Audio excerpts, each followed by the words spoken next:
ये कहानी कुमारी लड़की और एक कुत्ते की है। कैसे लड़की कुत्ते से अपनी अंदर की प्यास बुझाती है। कहानी बहुत अच्छी है, पूरी सुनिए, मजा आएगा। एक गांव के बाहरी छोर पर एक घना जंगल था जिसके पास एक छोटी सी बस्ती बसी हुई थी। वहां रहने वाली पारुल नाम की लड़की अपनी सुंदरता और मासूमियत के लिए जानी जाती थी। लेकिन उसकी किस्मत ने उसे वह दिया जिसकी उसने कभी कल्पना भी नहीं की थी। यह कहानी एक ऐसे रिश्ते की है जो इंसान और जानवर के बीच की सीमाओं को लाता है, जो वफादारी और प्रेम का ऐसा उदाहरण पेश करता है जिसे सुनकर रोंगटे खड़े हो जाए। पारुल बचपन से ही अपने घर में अकेली थी। उसके माता पिता अब इस दुनिया में नहीं थे और गांव वाले उसे अजीब नजरों से देखते थे। उसका एक ही साथी था, सुल्तान, एक विशाल काले रंग का कुत्ता जो जंगल से आया था। वह हमेशा पारुल के साथ रहता। उसे जंगल में घूमने से लेकर घर तक छोड़ने तक हर जगह उसकी परछाई की तरह रहता।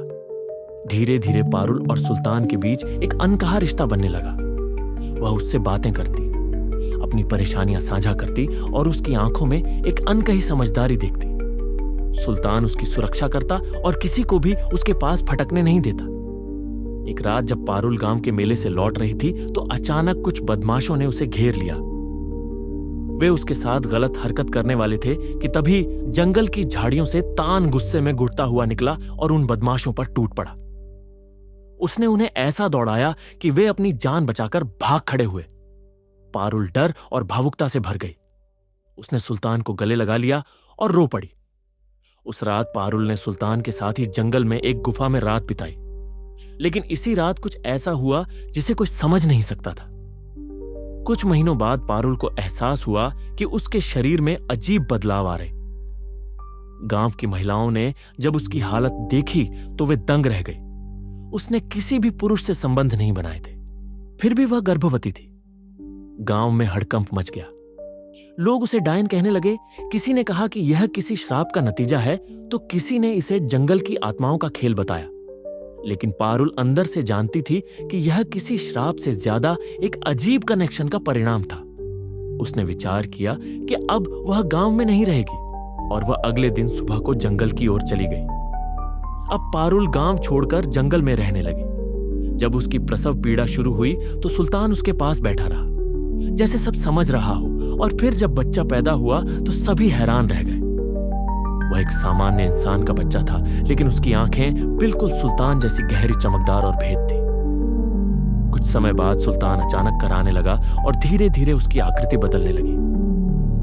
पारुल की आंखों के सामने वह एक खूबसूरत, ताकतवर युवक में बदल गया।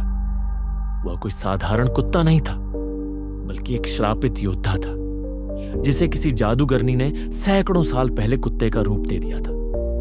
सुल्तान ने पारुल को सच बताया कि वह एक राजकुमार था जिसे प्रेम में धोखा मिलने के कारण श्रापित कर दिया गया था। लेकिन पारुल के सच्चे प्रेम और बच्चे के जन्म ने उसके श्राप से मुक्त दिया। लेकिन इस श्राप के टूटने की एक थी, अगर सुल्तान फिर से इंसान बना तो वह ज्यादा समय तक जीवित नहीं रहेगा।